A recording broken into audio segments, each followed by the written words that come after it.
VK. Sasikala என்னும் நான் பெங்களூர் பரப்பன அக்ரஹார சிறைச்சாலையில்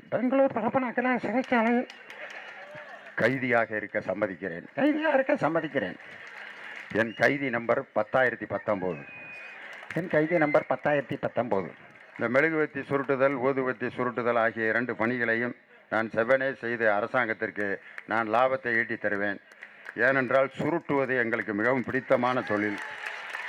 நாங்கள் பல ஆண்டுகளாக இந்த தொழிலைத்தான் செய்து கொண்டிருந்தோம். 20 நிமிஷம் தியானம் பண்ணிட்டு நெடுஞ்சாங்கரையா விழுந்து எந்திரிச்சு அப்பா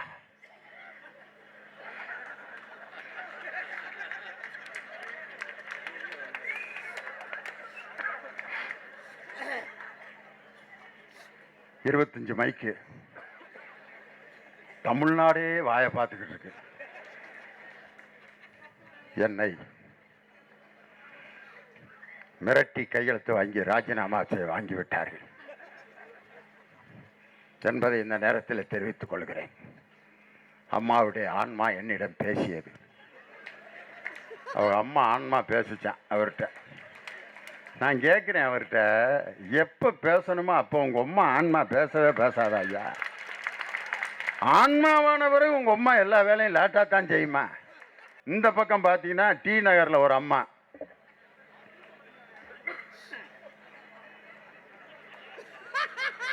ஜனவரி 17 என் முடிவை அறிவிப்பேன். அம்மா அவர்களுடைய பிறந்த நாள் அன்று மிகப்பெரிய முடிவுகளை அறிவிப்பேன்.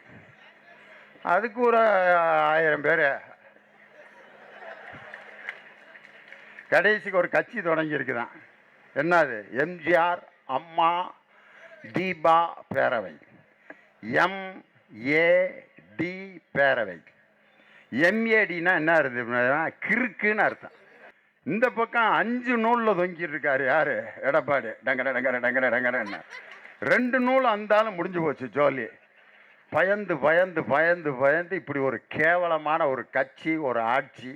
அதில் சசிகலா அவர்களுக்கு தண்டனை கொடுத்த உடனே ஜெயலலிதா அம்மாவுடைய சமாதியில் வந்து ஒரு 3 அடி விட்டாங்க பாருங்க.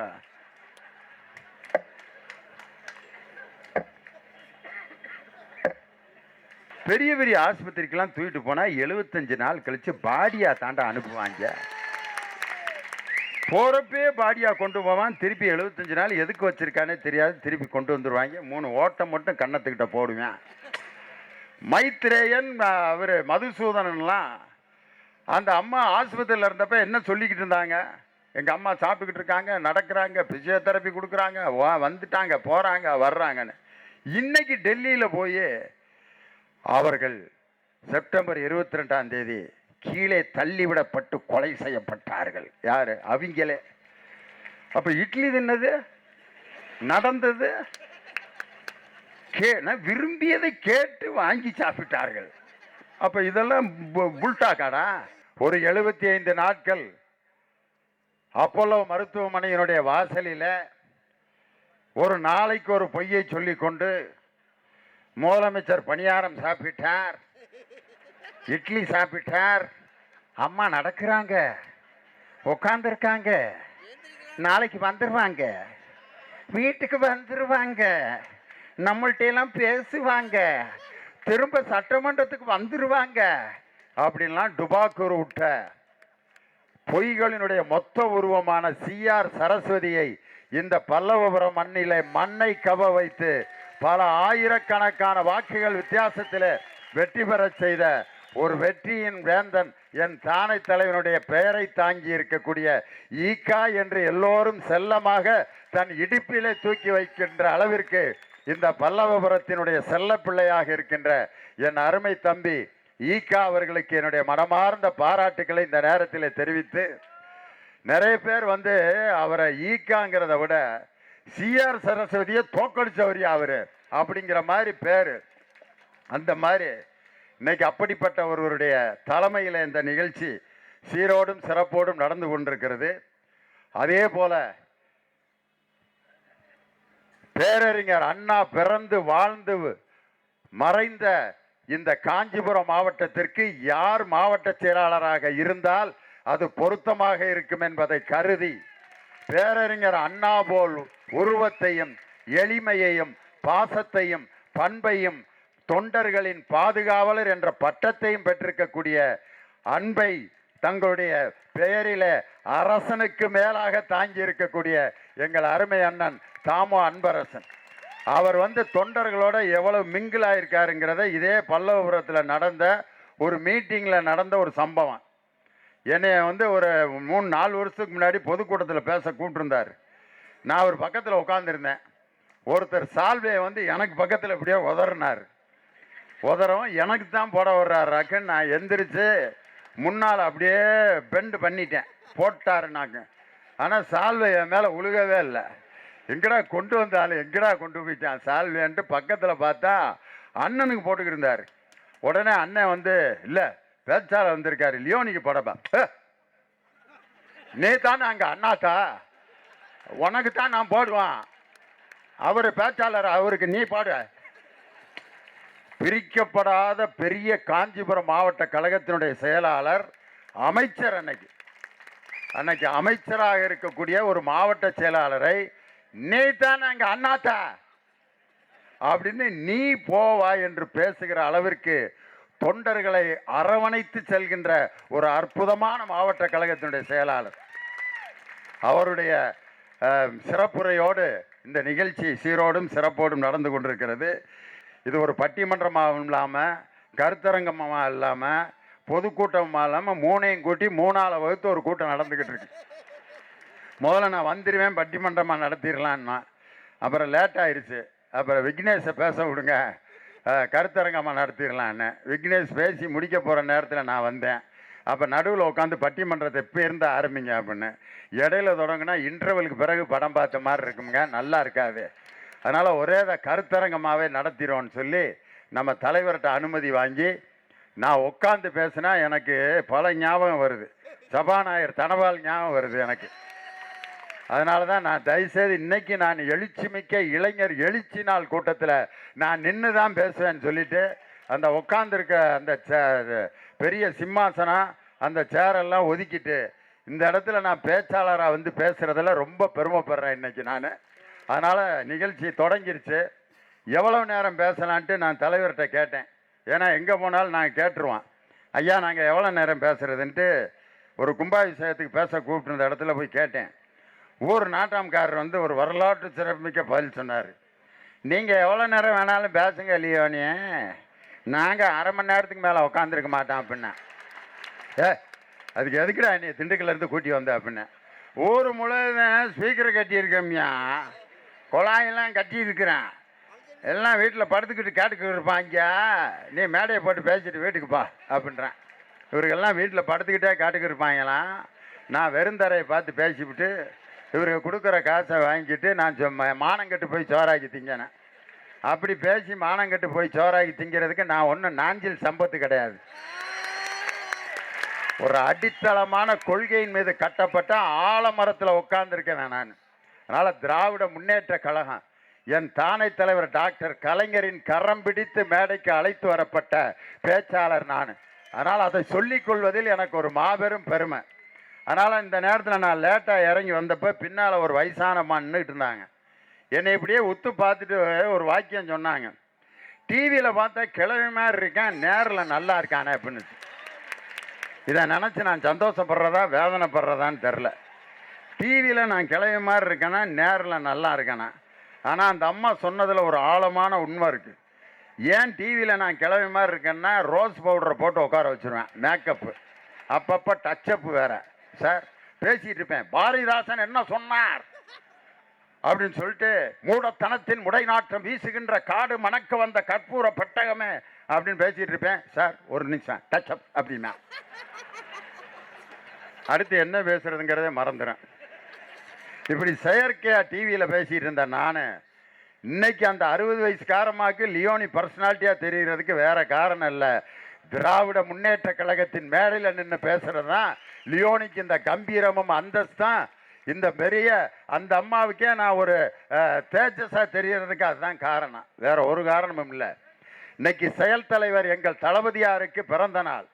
இது ஏதோ ஒரு சடங்காக நடத்துகிற ஒரு விழா அல்ல. ஒரு செயல் தலைவருடைய பெருமையையும் புகழையும் அவர் இந்த நாட்டுக்கு தலைமை ஏற்பது அவசியம் என்பதை பொதுமக்களுக்கு தெரிவிப்பதற்கான ஒரு வாய்ப்பாகத்தான் இந்த பிறந்த நாள் நிகழ்ச்சியை இளைஞர் எழுச்சி நாளாக இந்த மாதம் முழுவதும் கொண்டாட வேண்டும் என்று தலைமை கழகம் எங்களுக்கு அறிவுறுத்தி இருக்கிறது. இன்னைக்கு பார்த்தீங்க அப்படின்னா இன்னைக்கு நாட்டில் என்ன நடந்துக்கிட்டு இருக்கு? ஐயோ ஐயோ, எங்கள் மாவட்டத்துக்கு பக்கத்து மாவட்டத்துக்காரர் இருக்காரு பன்னீர்செல்வம், அவருக்கு திடீர்னு எப்படித்தான் ஞானோதயம் வந்துச்சுன்னு தெரிலையா.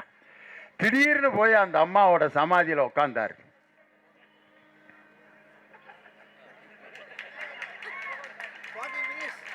இதை ஒரு டிவியில் எடுத்துக்கிட்டு இருக்கான், 20 நிமிஷம் தமிழையும் புலப்பத்து பார்த்துக்கிட்டு இருக்கான். இன்னும் உட்காந்துருக்காரா? இன்னும் உட்காந்துருக்காரு, என்ன நினச்சிக்கிட்டு இருக்காரோ? இன்னும் உட்காந்துருக்காரு மாப்பிள்ள. உடனே டிவியை 4ஆ வகுக்கிறேன். மெரினா கடற்கரை, கிரீன்வே சாலை, கவர்னர் மாளிகை, கூவத்தூர் விடுதி, 4ஐயும் அப்படி போட்டு மிக்சிங் கொடுக்குறேன். நம்ம ஆளுங்க கூவத்தூரில் பந்து விளாடுறாங்க, இங்கே இருந்தாலும் தியானம் பண்ணிக்கிருக்கான். கவர்னர் வந்துட்டாரா இல்லையான்னு தெரில. இங்கே கிரீன்வே சாலையில் பன்னீர் வீட்டில் முழிச்சுக்கிட்டு இருக்காங்க. அண்ணா இது போயஸ் தோட்டம், அங்கே ஒருத்தனையும் காணா, கூவத்தூர் போயிட்டாங்களோ. உடனே இப்போ எடப்பாடி பழனிசாமி கூவத்தூர் போய் கொண்டிருக்கிறார். அதை காட்டுறான். ஜகர ஜகர ஜகர ஜக நம்பால் பொம்பளையெல்லாம் சீரியலையெல்லாம் விட்டுருச்சுங்க. கூவத்தூருக்கு பழனிசாமி வருகை, சசிகலா வருகை, அன்று இரவு தங்குவார் என்று சொல்லப்படுகிறது. அந்த அம்மா தங்கி என்ன செய்ய போகுது? யாருக்குடா தெரியும்? பேசாம இருங்கடா. ஏன்டா கிரிக்கெட் மேட்சை கூட தெரியலைங்க பார்த்துக்கிட்டு இருக்கான் ஐயா. இந்த கூத்து உலகத்தில் எந்த மாநிலத்தையாவது நடந்திருக்குமா? 20 நிமிஷம் தியானம் பண்ணிட்டு நெடுஞ்சாங்கரையா விழுந்து எந்திரிச்சு அப்பா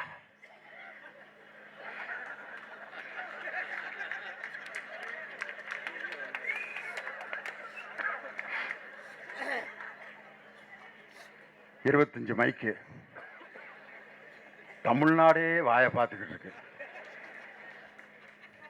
என்னை மிரட்டி கையெழுத்து வாங்கி ராஜினாமா வாங்கிவிட்டார்கள் என்பதை இந்த நேரத்தில் தெரிவித்துக் கொள்கிறேன். அம்மாவுடைய ஆன்மா என்னிடம் பேசியது. அவர் அம்மா ஆன்மா பேசிச்சான் அவர்கிட்ட. நான் கேட்குறேன் அவர்கிட்ட, எப்போ பேசணுமோ அப்போ உங்கள் அம்மா ஆன்மா பேசவே பேசாதா ஐயா? ஆன்மாவானவரை உங்கள் அம்மா எல்லா வேலையும் லேட்டாக தான் செய்யுமா? ஏய்யா, பொதுச் செயலாளராக பொதுக்குழுக்காரங்க 2000 பேரை கொண்டு வந்து அங்கேயும் அடைப்பு தான் அடைச்சி இப்படியே உட்கார வச்சு கையெழுத்தை வாங்கி இவரு தான் தூக்கிட்டு ஓடுறாரு எங்கே போயஸ் தோட்டத்துக்கு. அப்போ உங்கள் அம்மா ஆன்மா பேசலையா? போய் கொடுத்துட்டு அப்போ உங்கள் அம்மா கூப்பிடல. சரி அப்போ விடு. முதலமைச்சராக சட்டமன்ற குழுவினுடைய தலைவராக தேர்ந்தெடுத்தாச்சு. தேர்ந்தெடுக்கிறப்பயாவது உங்கள் அம்மாவோட ஆன்மா வேணாம்டா, நானே வீட்டை விட்டு வெளியே 3 தடவை சொல்லிட்டேன், முதலமைச்சர் ஆக்கிட்டீங்களே, அறிவு இருக்கா உங்களுக்கு? சொல்லலையா? அப்பையும் தேர்ந்தெடுத்து சட்டமன்ற கட்சி தலைவராக தேர்வு பன்னீர்செல்வம் முன்மொழிந்தார், கொடுக்குறாப்புல. சரி அதை விடு. நீ முதலமைச்சர் பதவியை ராஜினாமா கடிதம் கொடுக்குறிய, அப்பயாவது உங்கள் அம்மா முதுகை தட்டி பன்னீர் வேணாம் பன்னீர் ஏமாற்றி விடுவாங்க, என்னையவே ஏமாத்தின பயிலுக, உன்னைய ஒரு வழி பண்ணிடுவாங்க, பன்னீர் வேணாம் பன்னீர் அப்படின்னு அப்போ உங்கள் அம்மா முதுகை தட்டல. இவர் சமாதியில் போய் உட்கார்ந்த பிறகு 20 நிமிஷம் கழிச்சு இவங்க அம்மா ஆன்மா பேசுச்சாம்யா. இனிமே இவர் அதிமுக ஒருங்கிணைக்க போறார். யார்கிட்டடா விடுறீங்க பீலா? ராஜினாமா கடிதத்தை எழுதி கொடுத்து விட்டு எனக்கு இனிமே பதவி கிடைக்காது என்று சொன்னவுடன் ஒரு நாடகத்தை போட்டு இன்னைக்கு அந்த நாடகத்தை மக்கள் உன்னிப்பாக கவனித்துக் கொண்டிருக்கிறார்கள். இந்த பக்கம் பார்த்தீங்கன்னா டி நகரில் ஒரு அம்மா,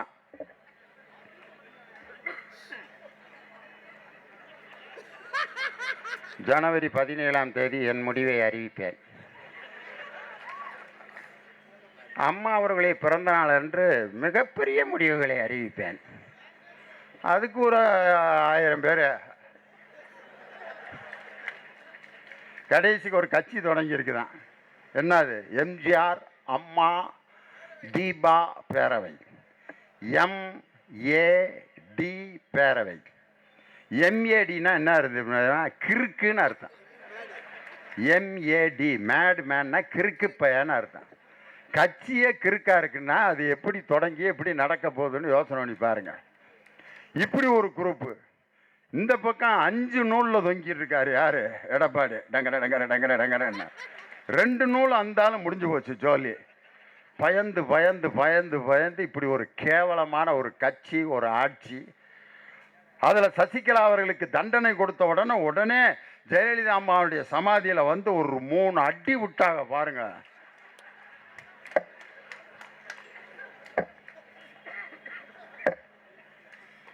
அந்த முகத்தை நான் பார்த்தேன். அப்போ என்ன சொல்லுச்சுன்னு. ஏன்னா எங்கள் பேச்சாளர்கள் நாங்கள் எப்படியும் உட்காந்துருக்க உங்களுடைய முகத்தை பூரா படிச்சு விடுவேன் நான். எனக்கு இது கூட தெரியாதா?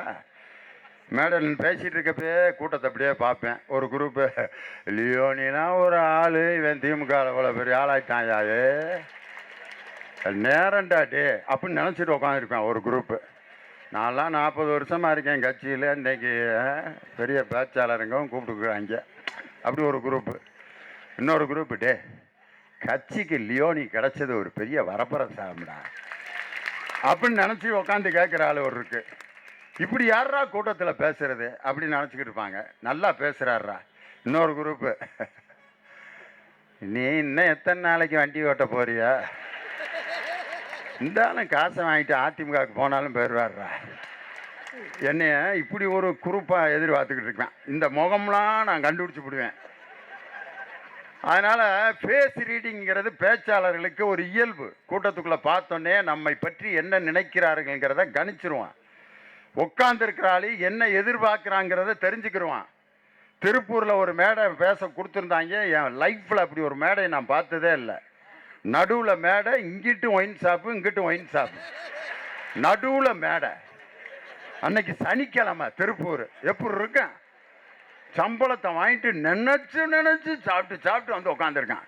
இந்த ஃப்ரண்ட்டு 6 ரோவும் அவங்க தான் பூரா. நம்பாள்றா இல்லையானே நீ பேசுன அன்பார்ந்தங்கிறேன். என்ன அன்பு அன்புனே அன்பு அப்படின்னா இது மாதிரி ஒரு 15 பேர் உட்காந்துருந்தா நான் எப்படி பேசியிருப்பேன் யோசனை பண்ணி பாருங்க. இன்னொருத்தன் சேரில் உட்காந்துருந்தவன் எந்திரிச்சு மணியை பார்த்தேன். அதுப்பா கரெக்டாக தெரியுது அவங்களுக்கு. 9:50 10க்கு அடைச்சிருவேன். பிறப்பிட்டான். மிச்சம் இருக்கிறத பார்த்தேன். இன்னும் 2 கட்டி இங்கே தேரும்டா அப்படி போய் அடிச்சுட்டு திரும்பி வர்றதுக்குள்ளே சேரில் இன்னொருத்தன் உட்காந்துட்டான். அந்த சேருக்கு பக்கத்தில் தரையில் உட்காந்து சேரு கைப்பிடியை தேடிக்கிட்டு இருக்கான். 1 மணி நேரமா கடா சேரோட கைப்புடி. அப்போ எவ்வளோ ராஜ போதையில் இருக்கான் பாரு. இன்னொருத்தன் ஊறுகாயை வலிச்சுக்கிட்டு வாயை தேடிக்கிட்டு இருக்கான். அவன் முகத்தில் வாய் இங்கே தான் இருந்துச்சு காணா அப்படின்ட்டு காதுக்குள்ளே ஊறுகாயை விட்டு குடஞ்சிக்கிட்டு இருக்கான். இவன் சாயந்தரத்துலேருந்து ஊற்றிக்கிட்டு இருக்கான். இன்னொருத்தன் ஊறுகாயை எனக்கிட்ட காமிச்சு சாப்பிட்றான். நார்த்தங்காய் ஊறுகாய். நான் பேசிக்கிட்டு இருக்கேன். எப்படி இருக்கேன் எனக்கு? அண்ணா அவர்கள் என்ன சொன்னார்னோன்னா ஊறுகாயை காட்டுறான். அப்படியே வாயெல்லாம் கொப்ப நிறைஞ்சிருச்சு. அண்ணா உன்னை கூட்டிகிட்டு போங்க ஐயா அப்படின்னா போய் இன்னும் 2 பொட்டலாம் வாங்கிட்டு வர்றேன். சலம்பல்னால சலம்பல், அவ்வளவு சலம்பல். இவ்வளவுத்துக்கு மத்தியிலையும் 1.5 மணி நேரம் லியோனி பேசினேன்னா சலசலப்புக்கு அஞ்சாத ஒரு இயக்கம் திராவிட முன்னேற்ற கழகம். இன்னைக்கு சட்டமன்றத்தில் எங்கள் தளபதியை தாக்கி இருக்கலாம். தாக்கி அவரை அந்த அவை காவலர்கள் தூக்கிட்டு வரும் பொழுது அவரை பார்க்கும் பொழுது எனக்கு எப்படி தெரிஞ்சதுன்னா, அவர்களே கைகளை கொண்டு ஒரு சிம்மாசனத்தை அமைத்து எங்கள் தளபதியை அமர்த்தி கொண்டு வந்தார்கள். கைகளில் உருவாக்கப்பட்ட சிம்மாசனம் நாளை மக்களுடைய மனதிலே அந்த சிம்மாசனம், அடுத்த சிம்மாசனம் ஜார்ஜ் கோட்டையிலே முதலமைச்சர் என்ற சிம்மாசனத்திலே அமர்வதற்காகத்தான். என் தளபதியின் மீது வைத்த ஒவ்வொரு அடியும் ஒவ்வொரு தாக்குதலுக்கும் இன்றைய ஆட்சியாளர்கள் பதில் சொல்லக்கூடிய காலம் வெகு தொலைவில் இல்லை என்பதை நான் எச்சரிக்க கடமைப்பட்டிருக்கிறேன். இன்னைக்கு பார்த்தீங்கன்னா சசிகலா அம்மா முதலமைச்சர் ஆயிடுவாங்கன்னு சொல்லி பதவி பிரமாணத்துக்கு ட்ரைனிங்லாம் கொடுத்துட்டாங்க. அந்த அம்மாவுக்கு பதவி பிரமாணம் எப்படி கவர்னர் சொல்லுவார், உளறிடக்கூடாது அப்படின்னு ட்ரைனிங் கொடுத்துருக்காங்க. யார்? செங்கோட்டையன், தம்பிதுரையெல்லாம். அம்மா நான் சொல்ல சொல்ல வாசிங்க. வி.கே. சசிகலா என்னம்னா, வி.கே. சசிகலா என்னம்னா கரெக்டாக வாசிக்கணும். வாஸ்து ட்ரைனிங்லாம் முடிஞ்சிருச்சு, ரிஹர்சல்லாம் முடிஞ்சிருச்சு. கடைசிக்கு தண்டனை கொடுத்தோன்னா இப்போ பதவி பிரமாணம் எங்கே நடந்துக்கிட்டு இருக்கு தெரியுமா? பரப்பன அக்ரஹாரத்தில். அதில் யார் பதவி பிரமாணம் செஞ்சு வைக்கிறான்னா, பரப்பன அக்ரஹார சிறைச்சாலையோட ஜெயிலர் அவர் பதவி பிரமாணம் செஞ்சு வைக்கிறாரு. சசிகலா பதவி பிரமாணம் எப்படி எடுத்திருப்பாங்க? ஒரு கற்பனை. வி.கே. சசிகலா என்னும் நான், வி.கே. சசிகலா என்னும் நான் பெங்களூர் பரப்பன அக்ரஹார சிறைச்சாலையில், பெங்களூர் பரப்பன அக்ரஹார சிறைச்சாலையில் கைதியாக இருக்க சம்மதிக்கிறேன், கைதியாக இருக்க சம்மதிக்கிறேன். என் கைதி நம்பர் 10,019. என் கைதி நம்பர் 10,019. நான் சிறைச்சாலையில் கொடுக்கின்ற உணவு இட்லி, களி, சோத்து உருண்டை, பருப்பு குழம்பு போன்றவைகளை முணுமுணுக்காமல் உண்பேன் என்பதை இந்த நேரத்தில் நான் தெரிவித்துக் கொள்கிறேன். எனக்கு வழங்கப்படுகின்ற போர்வை தலானியை மட்டும் வைத்து நான் தூங்குவேன் என்பதை உறுதி கூறுகிறேன். எனக்கு வழங்கப்படும் போர்வையை மற்றும் தலானியை வைத்து தூங்குவேன் என்று உறுதி கூறுகிறேன். எனக்கு வழங்கப்படுகின்ற ஜெயிலில் வழங்கப்படும் பணிகள் மெழுகுவர்த்தி உருட்டுதல் மற்றும் ஊதுபத்தி சுருட்டுதல். இந்த மெழுகுவர்த்தி சுருட்டுதல், ஊதுபத்தி சுருட்டுதல் ஆகிய 2 பணிகளையும் நான் செவ்வனே செய்து அரசாங்கத்திற்கு நான் லாபத்தை ஈட்டி தருவேன். ஏனென்றால் சுருட்டுவது எங்களுக்கு மிகவும் பிடித்தமான தொழில். நாங்கள் பல ஆண்டுகளாக இந்த தொழிலைத்தான் செய்து கொண்டிருந்தோம். எனவே மெழுகுவர்த்தி, ஊதுபத்தி போன்றவைகளை சுருட்டுவது எங்களுக்கு ஒன்றும் பெரிய வேலை அல்ல. நன்றாக சுருட்டுவோம் என்பதை இறைவன் மீது ஆணையிட்டு நான் பதவி பிரமாணம் எடுத்துக்க. யார்கிட்ட வந்து யார் முதலமைச்சர் ஆகிறது?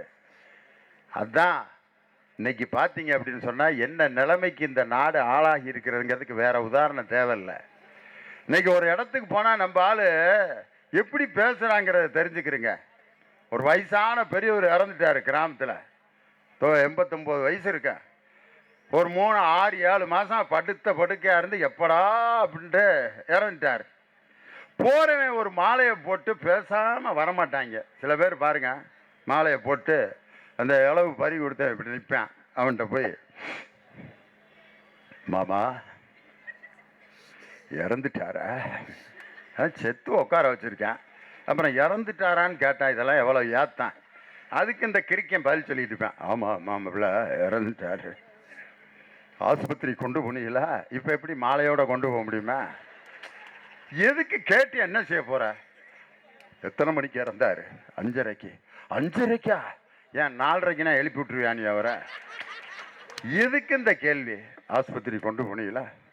கொண்டு போனேன் மாப்பிள்ள. இந்த 3வது தெருவில் ஒரு டாக்டர் இருக்காரு, அவர்கிட்ட கொண்டு போனான். போகிற வழியிலேயே பார்த்தான். அவன்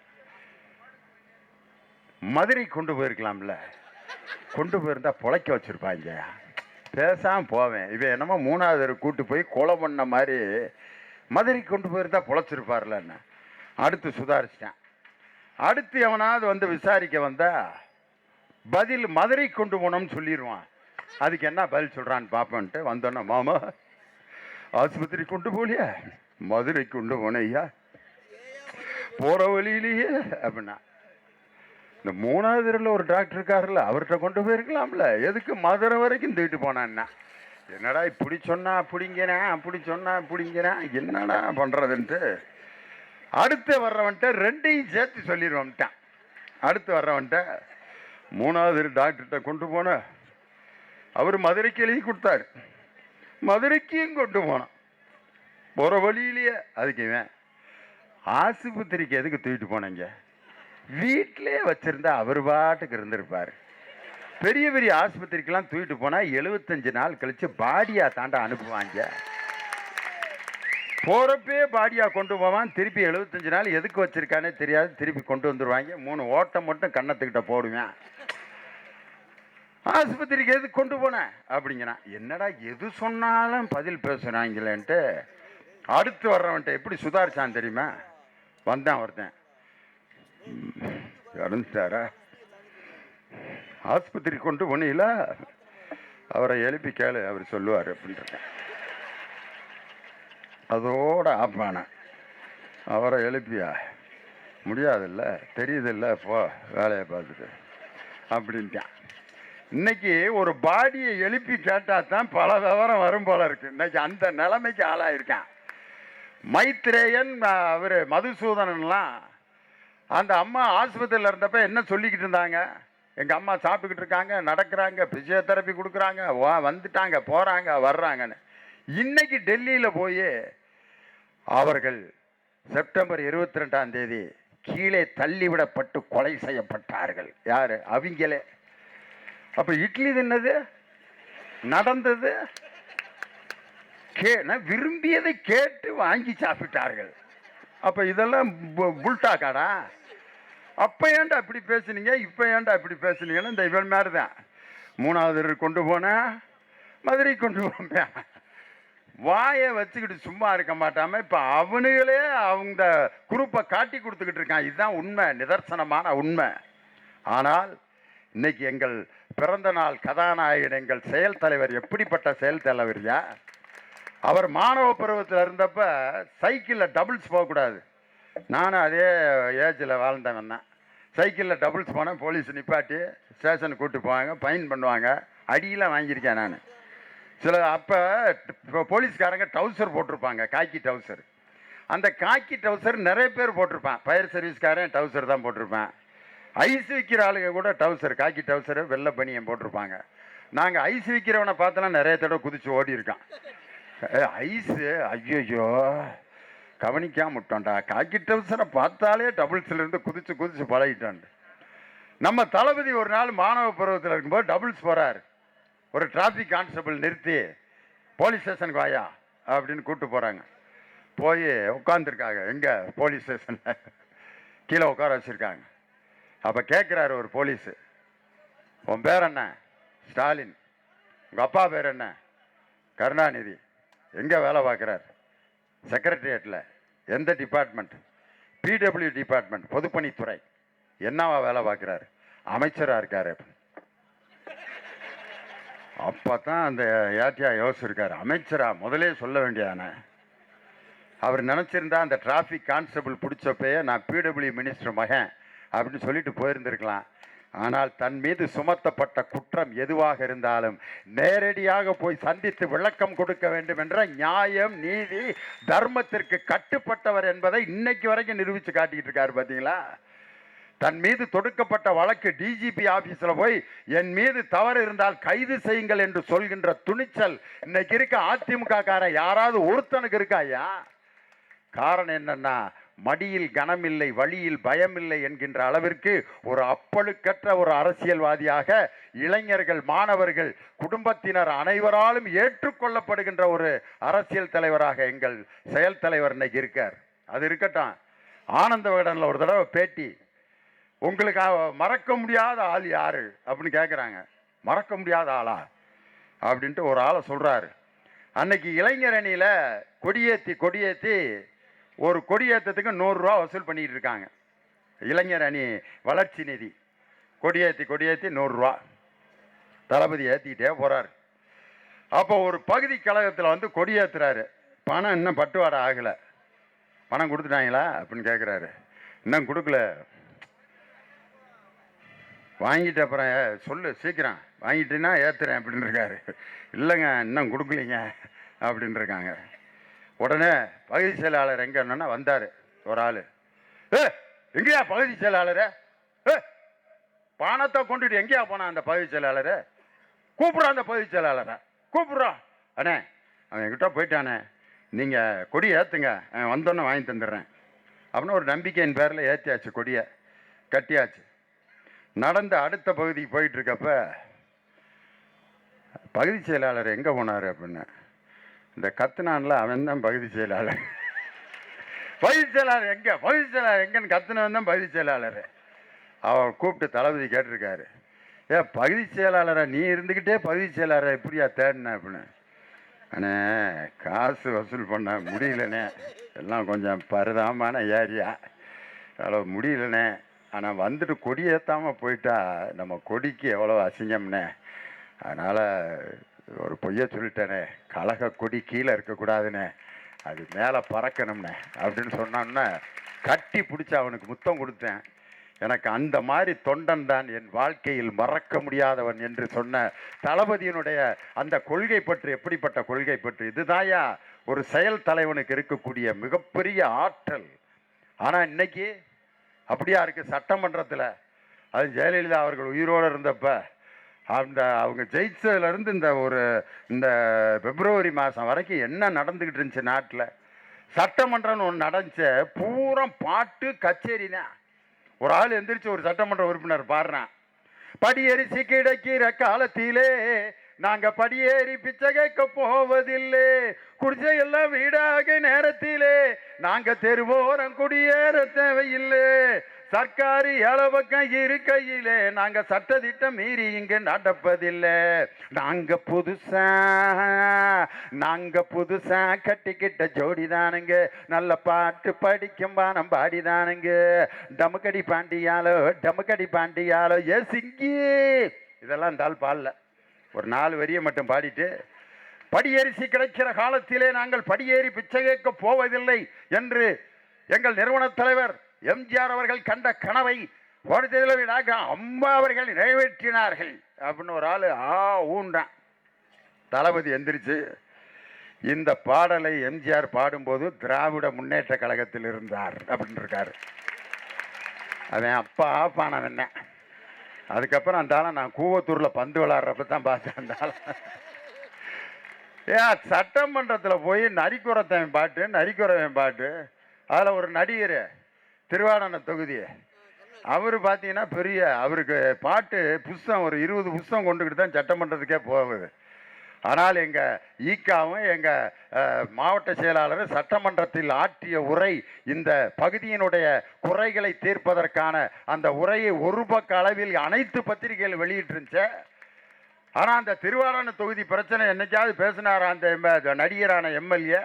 அவர் சட்டமன்றத்தில் என்ன பேசினார், ஒரு பாட்டு, அந்த அம்மா முகத்தை பார்த்துக்கிட்டேன், தெய்வமே தெய்வமே நன்றி சொல்வேன், தெய்வமே தேடினேன் அப்படின்ட்டு அந்த அம்மா பக்கம் கையை நீட்டி கண்டு கொண்டேன் அன்னையை. அந்த அம்மா தெய்வம்னு சொன்னோடனே அப்படியே கிளம்பி போயிருச்சுங்க. கண்டு கொண்டேன் அன்னையை இப்படி காமிச்சோன்னா அந்த அம்மா அவ்வளவு சந்தோஷம். ஆனால் அந்த பாட்டை எந்த படத்தில் பாடியிருப்பார் தெரியுமா? நந்தாங்கிற படத்தில் லொடுக்கு பாண்டியா நடித்து டிவி திருட போவாங்க ஒரு வீட்டுக்கு. அப்போ தான் இந்த பாட்டை படிப்பேன். அப்போ எந்த சுச்சுவேஷனில் பாடிடுவார்னா, தெய்வமே அப்படின்ட்டு இப்படியே பார்த்துட்டு ஃப்ரிட்ஜை திறப்பாங்க, கண்டு கொண்டேன் அன்னையை. 5 பீர் பாட்டில் இருக்கான், கண்டு கொண்டேன். நான் கேட்டேன், பீர் பாட்டிலும் உங்கள் அம்மாவும் ஒன்றுன்னு நீயே ஒத்துக்கிட்டடா அப்படின்னு. அதோட பாட்டை நிப்பாட்டி விட்டாங்க.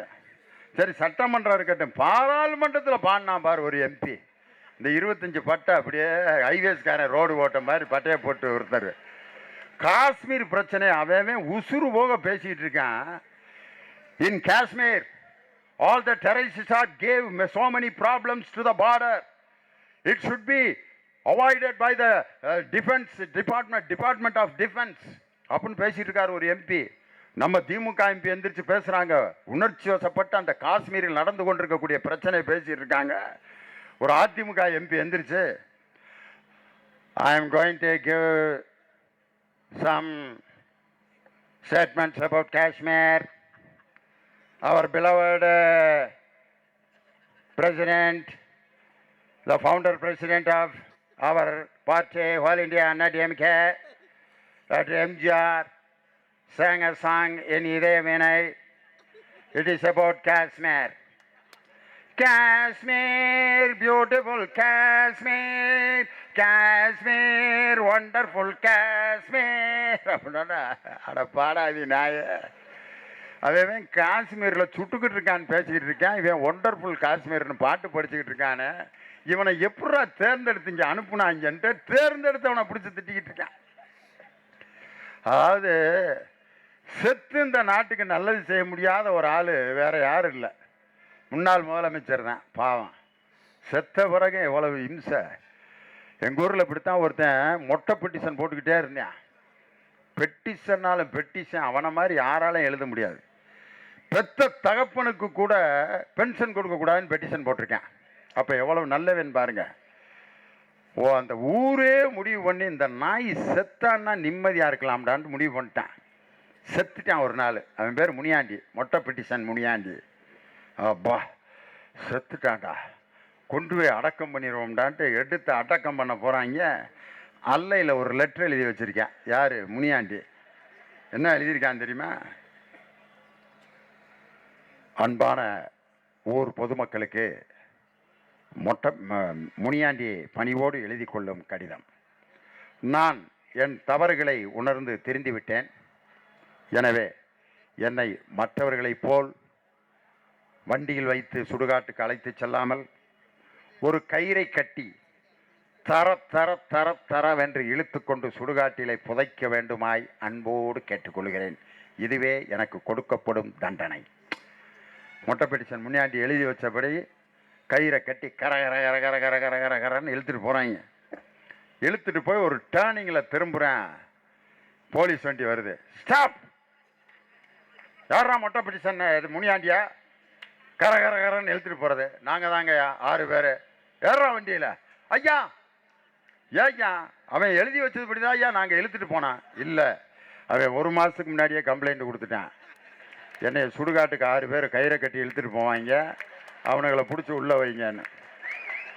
அப்போ தான் இந்த 6 பேர் முனியாண்டியை பார்த்து கதறி அழுதுருக்கான். பாடாதி நாயை, செத்த பிறகு 6 பேரை உள்ளே வச்சுட்டு செத்திருக்கியாடா, நீ எல்லாம் ஒரு மனுஷனாடான்ட்டு. இது வேற யாரும் இல்லை, நான் என்னத்த சொல்ல. செத்த பிறகு இந்த நாட்டை பிடிச்ச பீடன்னு ஒளியிலையே ஐயா. என்னையா அது அநியாயம்? எங்கள் தளபதி தான் சொன்னார், உங்களுடைய கட்சி மேடைகளுக்கு வேணால் அவர்களுடைய புகைப்படத்தை பயன்படுத்துங்கள். அரசாங்க அலுவலகத்திலே, அரசாங்க நிகழ்ச்சிகளிலே குற்றவாளி என்று உச்சநீதிமன்றத்தால் நிர்ணயிக்கப்பட்டு தண்டனை வழங்கப்பட்ட ஒரு குற்றவாளியினுடைய படத்தை வைக்கக்கூடாதுன்னார். ஏன்? அவங்க மேலே இருக்கக்கூடிய ஒரு காழ்ப்புணர்ச்சியா? இல்லை.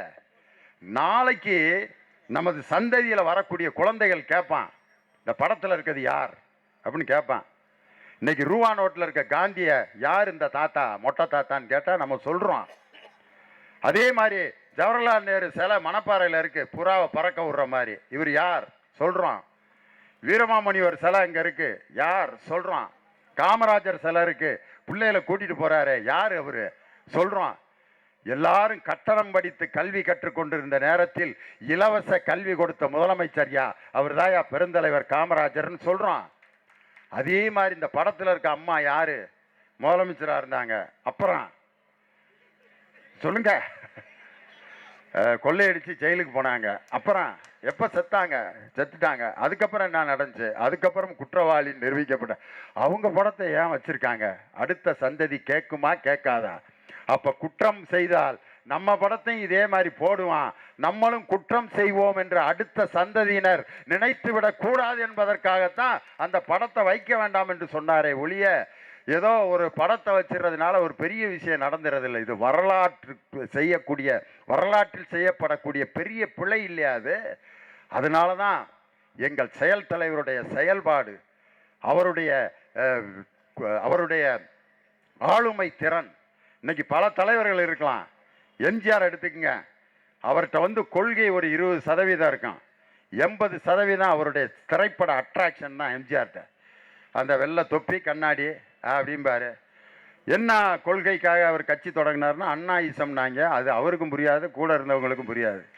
ஐடியாலஜி 20%. ஆனால் அவருடைய கரிஸ்மேட்டிக் கவர்ச்சியால் தான் அவருடைய அரசியல் நடந்தது. அதே மாதிரி சில அரசியல் தலைவர்கள் இருப்பாங்க, நல்ல கொள்கைகளை பேசுவாங்க, கவர்ச்சி இருக்காது. ஒரு சில அரசியல் தலைவர்கள் கவர்ச்சியாகவும் இருப்பார்கள், நல்ல கொள்கையோடும் இருப்பார்கள், செயல்பாடு இருக்காது. ஆனால் ஐடியலிசம் என்று சொல்லக்கூடிய கொள்கையும், கரிஸ்மேட்டிக் என்று சொல்லக்கூடிய கவர்ச்சியும் பிரக்மாட்டிசம் என்று சொல்லக்கூடிய செயல்பாடும் 33 என்று 33 100% செயல்திறனுள்ள கொள்கை பிடிப்புள்ள கவர்ச்சியான ஒரே அரசியல் தலைவர் இன்று தளபதியை விட்டால் தமிழகத்தில் வேறு யாருமில்லை என்பதை சாதாரண ஒரு செய்தித்தாளில் எழுதப்படக்கூடிய கட்டுரைகளில் இன்று எழுதி கொண்டிருக்கிறார். அதை விடுங்க, ஒரு பேச்சாளனுக்கு குரல் ரொம்ப முக்கியம். பேச்சாளனுக்கு, நடிகனுக்கு. சிவாஜி கணேசனுடைய குரல் இன்னைக்கு வரைக்கும் இருக்குன்னா அதுக்கு காரணம் அந்த சிம்ம குரல் தான். அவரை தவிர வீரபாண்டிய கட்டபொம்மன் வசனத்தை எவன் பேசியிருந்தாலும் எடுக்காது. அவரை தவிர சாக்ரட்டிஸ் வசனத்தை எந்த நடிகர் பேசியிருந்தாலும் எடுக்காது. என் தானை தலைவர் டாக்டர் கலைஞர் எழுதுகின்ற வசனத்துக்கு உயிரூட்டிய குரல் நடிகர் திலகம் சிவாஜி கணேசனுடைய குரல். சாக்ரட்டிஸ்க்கு எழுதியிருப்பார் பாருங்க எங்க தலைவர். ஏதென்ஸ் நகரத்தின் எழில்மிக்க வாலிபர்களே, ஓடி வாருங்கள், ஓடி வாருங்கள், வீரம் விலை போகாது, விவேகம் துணைக்கு வராவிட்டால் தீட்டிய வாளில் தினவெடுத்த தோள்களிலே தூக்கிய ஈட்டி மட்டும் போதாது வீரர்களே, இதோ நான் தரும் அறிவாயுதத்தை ஏந்திக் கொள்ளுங்கள். அறிவாயுதம், அறிவாயுதம். கோர்ட்ல நிப்பாட்டியிருக்காங்க சாக்ரட்டிஸ. சாக்ரட்டிஸ் என்ன குற்றம் செய்தார்? சாக்ரட்டிஸ் இளைஞர்களை கெடுக்கிறார் அப்படிமா. அதுக்கு தலைவர் எழுதியிருப்பார் பாருங்க, அந்த வயசான சாக்ரட்டிஸ் பேசுற மாதிரி சிவாஜி கணேசன் இப்படி தலையை ஆட்டிட்டு பேசுவார். நான் என்ன பருவ விருந்தளிக்கும் பாவையா, இல்லை வாலிபருக்கு வலை வீசும் விலை மாதா, ஒரு கிழவன் எப்படி எப்பா இளைஞர்களை கெடுக்க முடியும் என்று அன்னைக்கு என் தலைவருடைய வசனத்துக்கு உயிர் கொடுத்தவர் சிவாஜி கணேசன். இதே வசனத்தை இப்போ நான் இப்படி பேசுறேன்னு வச்சுக்கோங்க, எப்படி இருக்கான்? ஏதென்ஸ் நகரத்தின் எழில்மிக்க வாலிபர்களே, ஓடி வாருங்கள், வீரம் விலை போகாது, வேகம் துணைக்கு வராவிட்டால் தீட்டிய வாழும் தினவெடுத்த தோள்களில் தூக்கிய ஈட்டி மட்டும் போதாது வீரர்களே அப்படின்னா சாக்ரட்டிஸ் அங்கனே விஷத்தை கொடுத்து கொண்டிருப்பான். ஜெயிலுக்கெல்லாம் கூட்டி போயிருக்க மாட்டான். இப்பயே செத்துறியா நீ அப்படின்னு. இல்லை, ஒரு ஆளுக்கு அந்த குரல்ங்கிறது ரொம்ப முக்கியம். திரைப்படத்தில் எத்தனையோ குரல்களை நம்ம கேட்டிருக்கான். ஆனால் ஒரு குரலை கேட்டோன்னா இன்றைக்கி அவர் யாருங்கிறத பேர் சொல்லாமே நீங்கள் கண்டுபிடிச்சிருவீங்க. மதுரை வீரன் படத்தில் பாருங்கள், டிஎஸ் பாலையா அவருடைய குரல் இப்போ நான் சொல்கிறேன். ஒரு இடத்துல பேசுவார். அவர் படை தளபதியாக இருப்பார். ராஜா எம்ஜிஆர் இளவரசியை கடத்திட்டு போயிடுவார். அப்போ பாலையாவை கூப்பிட்டு, நரசப்பா, வீரன் இளவரசியை கடத்தி கொண்டு போகிறான், போய் பிடித்து வா அப்படின்னா பாலையா குதிரையை எடுத்துட்டு வேகமாக போயிட்டு திரும்ப பிடிக்க முடியாமல் வந்துடுவார். அப்படின்னு மூச்சு வாங்கிட்டு வருவார். நரசப்பா, வீரனை பிடித்து விட்டாயா அப்படின்னு கேட்பாரு யாரு? ராஜா. அதுக்கு பாலையா ஒரு வரலாற்று சிறப்புமிக்க பதில் சொல்வார். மன்னா, நாங்கள் அவனை பின்தொடர்ந்து சென்றோம், ஆனால் அவன் எங்களை முன்தொடர்ந்து சென்று விட்டான் அப்படிம்பார். முன்தொடர்ந்துன்னு ஒரு வார்த்தை தமிழில் கிடையவே கிடையாது. தொடர்தல்னாலே பின்னால் போகிறது, அது என்ன முன்தொடர்ந்து? அதை அந்த ராஜா கேட்டுக்கிட்டு, ஓ அப்படியான் இருக்கான்னா ராஜா எவ்வளோ முட்டாப்பேலாக இருந்திருக்கான் பாருங்க. அன்னைக்கு டிஎஸ் பாலையா இதே கேள்வியை என்எஸ் கிருஷ்ணன்ட்ட கேட்பாங்க. என்எஸ் கிருஷ்ணன் எம்ஜிஆருடைய அப்பா. யாரா வீரனுடைய அப்பா? நான் தாங்க. வாயா, இங்கடா அவன் மகன் வீரன். வீரனா? எல்லாத்தையும் கூப்பிடுவார் பக்கத்தில். ஏதோ இருக்க இடத்த சொல்ல போகிறாராக்குன்ட்டு எல்லாம் என்எஸ் கிருஷ்ணன் வாய்க்கு பக்கத்தில் காதை கொண்டு போவாங்க. ஒரு பதில் சொல்லுவார். உங்கள்கிட்ட எப்படி சொல்லாமல் போனானோ அதே மாதிரி எனக்கிட்டையும் சொல்லாமல் கொள்ளாமல் போயிட்டேன். இந்த பதிலை சொன்னதுக்காக இவனை 6 மாதங்கள் சிறைகள் அடைத்து வைப்பார். ஒரு பாட்டை கேட்டாலே அது என்எஸ்கே பாட்டுங்கிறத கண்டுபிடிச்சிடலாம். பரதேசியா அலைவது எதனாலே, அவன் 10 வீட்டு சொத்துரிசி கண்டதாலே, காரிருள் சூழுவது எவ்விடத்திலே, தம்பி காரிருள் சூழுவது எவ்விடத்திலே, கற்றறிவில்லாத மூட நஞ்சகத்திலே, உலகத்திலே பயங்கரமான ஆயுதம் எது? கத்தி, கோடாலி, ஈட்டி, அக்கினி திராவகம், அதுவும் ஆயுதம் இல்லையா? அட நீயே சொல்லப்பா அப்படின்பாரு. உடனே எம்ஜிஆர் சொல்லுவார். சீர்காழி கோவிந்தராஜன் படிச்சிருப்பார். உலகத்திலே பயங்கரமான ஆயுதம் எது? நிலைகட்டு போன நயவஞ்சகரின் நாக்கு தானது அப்படின்னு முடிப்பார். இது என்எஸ் கிருஷ்ணன். இன்னொரு குரலை ஆரம்பிச்சோன்னே கண்டுபிடிச்சிருவீங்க அவர் யாருன்ட்டு. அந்த குரலை சமுதாயம் திரைப்பட வரலாறு இருக்கிற வரைக்கும் யாரும் மறக்க முடியாது. மன்னவனானாலும் மாடு ஓட்டும் பின்னவனானாலும் செத்து மடிவாரே முடிவில் 8 அடி குழிக்குள்ள குஷ்டம் பிடிச்ச ரத்த கண்ணீரில் வருவார். அப்போ மேலே ஒருத்தன் மோதிடுவான். யாராவன்? திருவண்ணாமலை தீபரிஞ்சா கன்னத்தில் போட்டுக்கிற ஒரு பையன் என் மேலே மோதிட்டு போறைய. அவனே அவன் திருவண்ணாமலை தீபம் அக்கினி பகவாயா. அக்கினி பகவானா? உன் வீடு தீ பிடிச்சி எரிஞ்சா ஏன்டா ஃபயர் சர்வீஸுக்கு ஃபோன் பண்ணுற? அக்கினி பகவான்னு கன்னத்தில் போட்டு பேசாமட்ற நான்சென்ஸ் அப்படின்னாரு. அந்த குஷ்டம் பிடிச்சி அழுகி போகிற நேரத்திலையும் தந்தை பெரியாருடைய சிந்தனையை அந்த நடிகவேல் எம்ஆர் சொன்ன காட்சியை நம்ம பார்க்காத விஷயமா? ஒரு வீட்டு திண்ணையில் உட்காந்துருப்பாரு. ஒரு அம்மா வரும். அம்மா கறி சோறு போட்டு ரொம்ப நாள் ஆச்சுமா, இப்படி கறி சாதம் இருந்தால் போடும். அந்த அம்மா சொல்லும், நாங்கள்லாம் ஜீவகாருண்ய சங்கத்தை சேர்ந்தவங்க, நாங்கள் உயிர்களை கொல்ல மாட்டோம். கொல்ல மாட்டீங்கள? ராத்திரி மூட்டை பூச்சி கடிச்சா என்னம்மா செய்வேன்? மூட்டை பூச்சி எடுத்து நன்றி வணக்கம் சொல்லிட்டு கீழே போடுவேன். கசைக்கு சாகடிக்க மாட்டிய. அங்கனையும் பிச்சு எடுக்கிற இடத்துல கூட தன்னுடைய சிந்தனையை சொல்ல அப்படி ஒரு குரல் அது. அது மாதிரி ஒரு குரல் தமிழகம் முழுவதும் ஒலித்து கட்டணம் கொடுத்து ஒருத்தருடைய குரலை மக்கள் ஒரு பேச்சை கேட்டாங்கன்னா அது தமிழகத்தினுடைய வரலாற்றில் பேரறிஞர் அண்ணா என்ற பேச்சாளருக்கு தான் டிக்கெட்டு கொடுத்து போய் மேடையில் அந்த அரங்கத்தில் போய் பேச்சு கேட்டாங்க. அவருடைய பேச்சு எப்படி இருக்குன்னு தெரியுமா? ஆய்ந்தறிதல் வேண்டும், அதற்கேற்ற அஞ்சாவை வேண்டும், என்றில் சிந்தனையை சிறைப்படுத்திவிட்டு கொடுமையை கோலோச்ச சேர்வைக்கு உடந்தை ஆகிவிடுவோம். பட்ட பெற்றெடுகின்றீர், பாராட்டுக்குரியீர், பட்டம் எதற்கு காட்டி கழித்திடவா, அன்றி பணி சிதற கிடைத்திட்ட ஆணையென கொண்டிடவா, புள்ளி கலாபமையில் சோகை வெறித்து ஆடுவது எதற்காக, பிறர் காண்பதற்காக, பிறர் மகிழ்வதற்காக. இதுதான் அண்ணாவுடைய பேச்சு.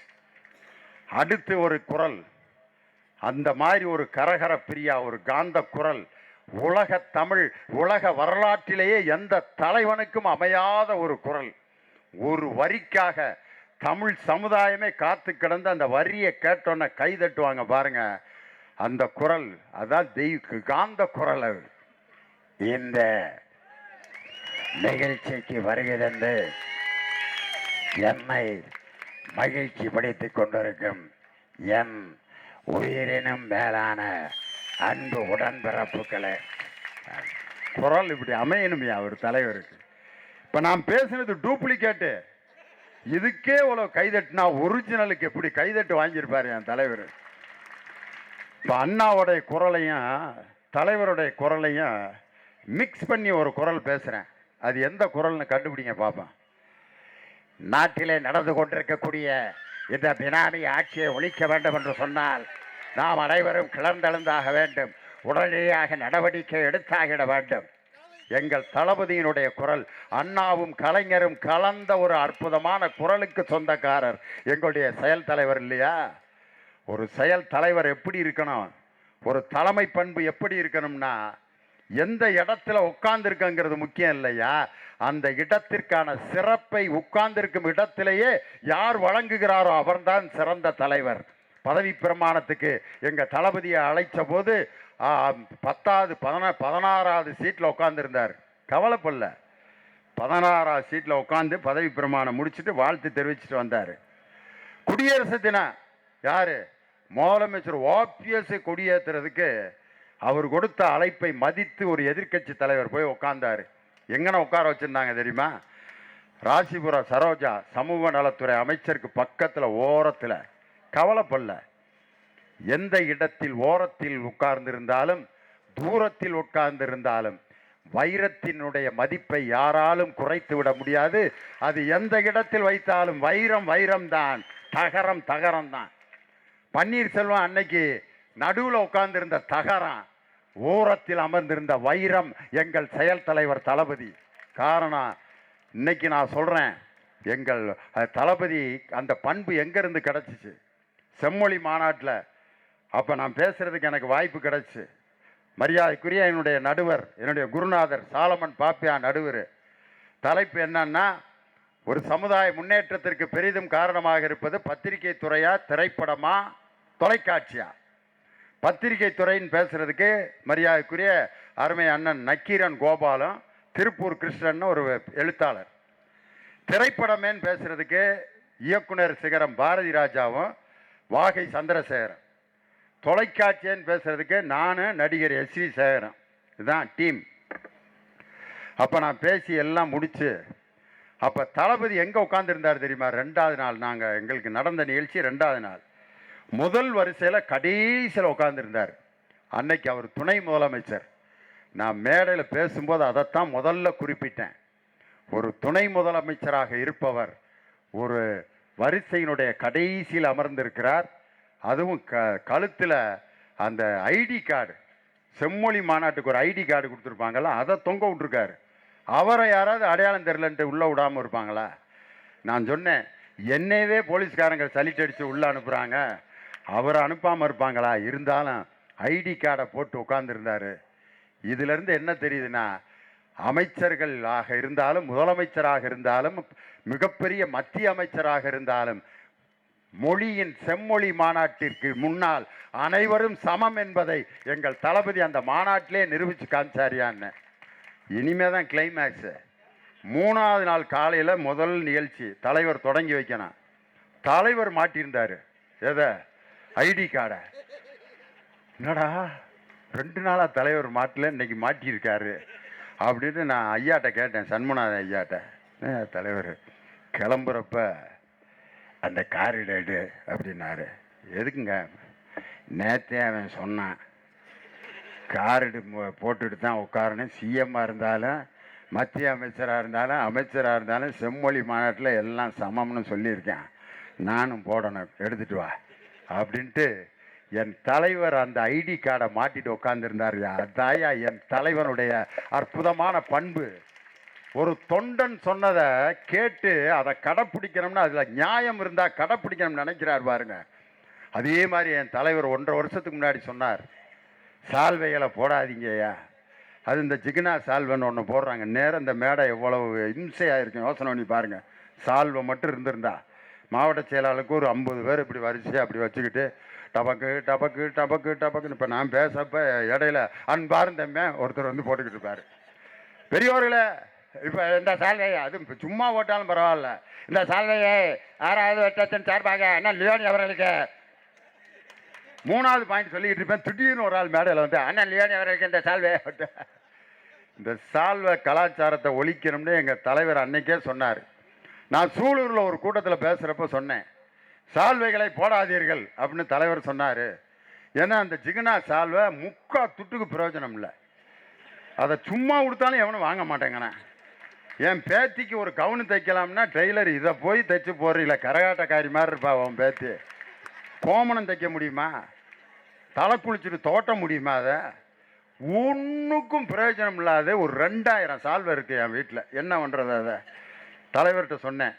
நான் ஒரு தடவை மேடையில் சொல்கிறேன், இனிமேல் போடாதீங்கன்ட்டு. தலைவர் சொன்னார். அதுக்கப்புறம் தொடர்ந்துக்கிட்டு இருந்துச்சு. அப்புறம் KN நேரு அவர்களுடைய வீட்டுக்கு திருமணத்தில் மேடையில் சொன்னேன். தளபதி உட்காந்துருந்தார். காலில் விழுக வேணான்னு சொல்லிட்டீங்க. தந்தை பெரியாருடைய சுயமரியாதையை காப்பாற்றியவர் எங்கள் செயல் தலைவர், காலில் விழுக வேணாம்னு சொன்னார். ஃப்ளெக்ஸ் போர்டு வைக்க வேணாம், அந்த மாதிரி செலவழிக்காதீங்க, ஆடம்பரம் செய்யாதீர்கள் என்று சொன்னார்கள். அது மாதிரி இன்னைக்கு ஃப்ளெக்ஸ் போர்டே இல்லாமல் வெறும் கட்சி கொடியும் சின்னமும் மட்டும் வைத்து அந்த செயல் நடந்துகிட்டு இருக்கு. நேற்று மத்தியானம் தான் சொன்னார் 2 மணிக்கு, சால்வைகளை போடாதீங்கன்னு. அதை முதலில் நடைமுறைப்படுத்தியது எந்த மாவட்டம் தெரியுமா? காஞ்சிபுரம் மாவட்டம். நேற்று செங்கல்பட்டில் நடந்த கூட்டத்தில் தளபதி 2 மணிக்கு சொல்கிறாரு, 7 மணிக்கு அதை நடைமுறைப்படுத்தியவர் எங்கள் மாவட்ட கழகத்தினுடைய செயலாளர். சால்வை கொடுக்காம நேற்று எல்லாத்துக்கும் ஒரு புத்தகம் கொடுத்தார். தளபதியினுடைய அந்த மணி விழா மலர் எல்லாத்துக்கும் கொடுத்தாரு. ரொம்ப அதை வாங்கி சந்தோஷமாக பார்த்துட்டு இருந்தேன் நான். என்கிட்ட ஏற்கனவே ஒன்று இருக்கு. நான் இன்னொருவருக்கு அதை நான் கொடுக்கறதுக்கு ஒரு புத்தகத்தை எனக்கு கொடுத்தாரு. இன்னைக்கு தளபதிக்கு கிட்டத்தட்ட ஒரு 200 புஸ்தகம் மேடையில் இருந்துச்சு. சால்வை யாருமே போடல பிறந்த நாளுக்கு. பிறந்த நாள் கேக் வெட்டி பெரிய மாலையெல்லாம் போட்டாங்க. மாலை போட்டது கூட திட்டினாரு. இந்த மாலைக்கு போல ஒரு 20 புஸ்தகம் வாங்கிட்டு வந்திருக்கலாம்ல அப்படின்னாரு. அந்த மாலை கொண்டு வந்தேன் தெரியாமல் வாங்கிட்டு வந்துட்டோம்யா. இதை சொல்லியிருந்தா நான் பாட்டுக்கு புஸ்தகத்தை வாங்கிட்டு வந்திருப்பேன். இதை தூக்கிட்டு வர்றதுக்குள்ளே நான் பட்டா பாடு. அந்த ரோஜா பூ உதிராமல் பாடா பட்டிருக்கேன். இதுக்கு பேசாமல் 20 புஸ்தகம் வாங்கிட்டு வந்திருக்கலாம்லன்னாரு. இந்த கருத்தை நான் போய் சொன்னேன் சூலூரில். தலைவர் அவர்கள் சால்வைகளை போட வேண்டாம் என்று சொல்லி இருக்கிறார். அதற்கு பதிலாக புத்தகம் தர வேண்டும் என்று சொன்ன ஒரே ஒப்பற்ற தலைவர் நமது தானை தலைவர் தான். மேடைக்கு ஒரு ஆள் வந்து இந்த கருத்தை சொன்ன அண்ணன் லியோனி அவர்களுக்கு இந்த சால்வையை போடுகிறேன். நான் பாரு பாடாதி கூப்புகளே, உங்களையெல்லாம் திருத்தவே முடியாது அண்ணன்.